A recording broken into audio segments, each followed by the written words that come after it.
Member from Newmarket, Aurora. Thank you, Speaker.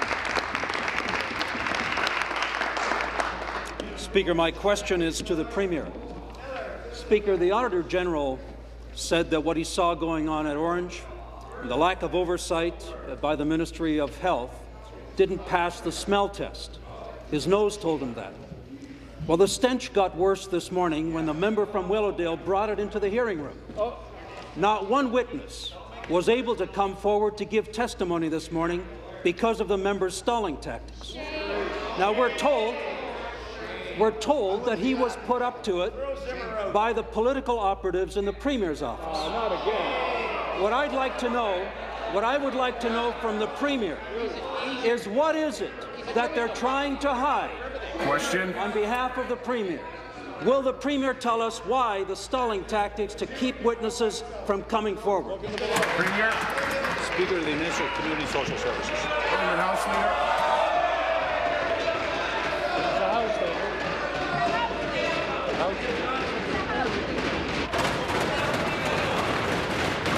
Order. Order. Thank you. Government House Leader. Mr. Speaker, I think it's important we review the facts of what happened this morning. I think all members of the House recognize the fact that the Public Accounts Committee has a right to look into the Ornge investigation. In fact, members from all parties have given it the mandate to do that. At the same time, Mr. Speaker, we recognize there is an OPP investigation into Ornge. We also recognize the fact that witnesses before the committee have been asked to swear an oath. As a result of that, Mr. Speaker, with the advice of the clerk, the committee agreed to hire counsel for the committee to respect the OPP investigation and to protect witnesses under oath. This morning, Mr. Speaker, there was discussion in the committee brought forward by members on all parties on how we can best use the counsel to protect the investigation and protect witnesses. Supplementary. It was a pure stalling tactic on the part of the government, Speaker. That counsel was hired on Monday. If, in fact, what they wanted was to have discussion with counsel, every member of the committee would have been willing to meet with that counsel 24 hours from the time that she was appointed, which would have taken us to last night. The fact of the matter is this has nothing to do with consultation with counsel. It has everything to do with obstruction of the work of that committee. I want to know from the Premier, will he interfere, will he step up, and will he appoint a select committee of the legislature that this legislature expressed its will to have so that we can get on with the business of getting to the bottom of what happened at Ornge. Thank you. Question. Seated, please. Thank you. Mr. Speaker, yet again we encounter the double standard. For weeks we have heard from the opposition about the protection of witnesses, about witnesses needing to come forward and feel that they have the proper protection in front of the committee. Mr. Speaker, we went to great length today to make sure that the counsel was being properly used by the committee and to do it. And, Mr. Speaker, you know what the member from Newmarket, Aurora, did? He put forward a motion to have the counsel fired, Mr. Speaker. That is the double standard of the opposition. They don't want the protection for witnesses. They don't want the protection for committee and to protect a very serious OPP investigation. Order. Thank you. New question? My question is to the Premier. Speaker, the Government House Leader continues to use as an excuse the fact that there is an OPP investigation going on into the scandal at Ornge for the delay tactics that his backbenchers are using at the Public Accounts Committee.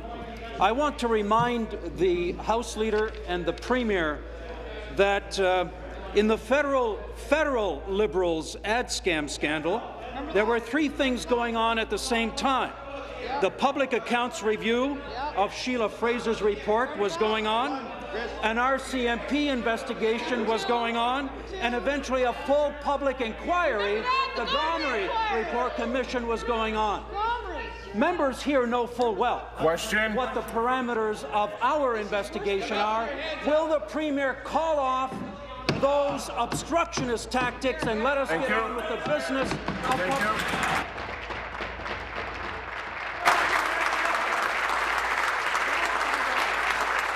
seated, please. Thank you. Premier. Speaker, the Minister of Community and Social Services. Government House Leader.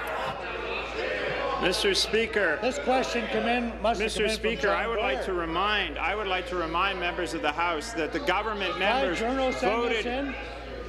This is the example I was talking to you about. I'm standing right here and I can't hear. Minister. Mr. Speaker, I would like to remind the members of the will House. now come to order. I would like to remind. York.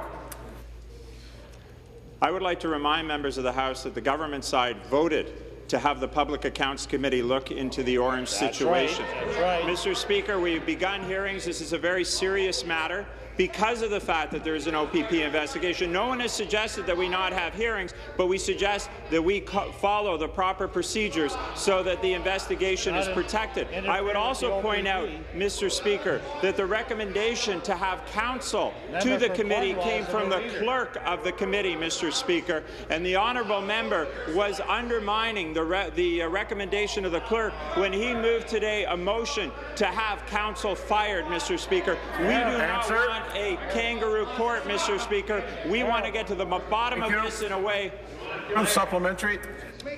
Well, Mr. Speaker, surely the government House Leader is embarrassed by having to recite those speaking lines that he's been given by the Premier's office. We were fully in support of having counsel. That was a decision made by the committee itself. What we oppose is a member from Willowdale using that counsel to obstruct the work of the committee. And that is why I passed a motion to say let's get rid of the counsel for now. Let's have that same counsel attend at the select committee of the legislature that was voted for by this House, because that is what we need to get to the bottom of this mess.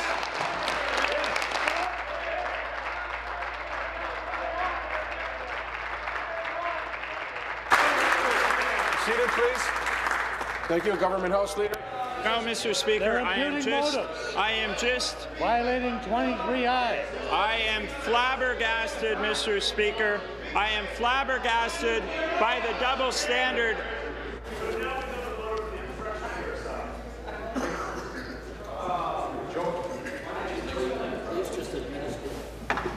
If anyone wonders that there is a moment where I do get a little frustrated, this is it. Minister. Mr. Speaker, I'm quite frankly flabbergasted by the double standard of this member. He stands up here day after day doing his best Perry Mason impersonation, talking about the seriousness of the Ornge situation. Mr. Speaker, we agree it is serious. It is particularly serious because the Ontario Provincial Police is also looking into the matter. Mr. Speaker, we want counsel. We want counsel that is properly protecting witnesses and protecting the work of the committee. There's precedence for this. Both the Gigantes and Martel hearings had counsel. That counsel's role was properly defined. Mr. Speaker, the action that was taken this morning by the member to have the counsel fired was reprehensible. New question.